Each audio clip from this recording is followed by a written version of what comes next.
In today's video, I will walk you through how to view Gate login history. Have you ever wondered if someone has accessed your Gate account without your knowledge? Fortunately, Gate makes it easy to review your login history so you can monitor your account activity and keep your funds secure. First, open Gate website and log into your account using your email or phone number and password.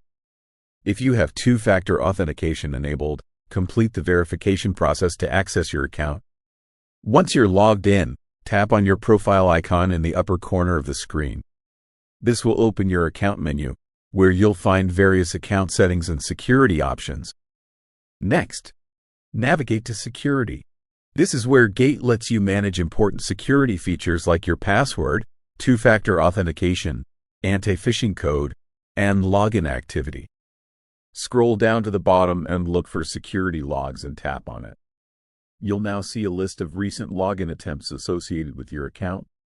Each entry typically includes the date and time of the login, the device used, the IP address or approximate location, and whether the login was successful. Take a few moments to review the list carefully. If all the logins were made by you using your own devices and locations, then everything is working as expected. And that's how you view your login history on Gate.com.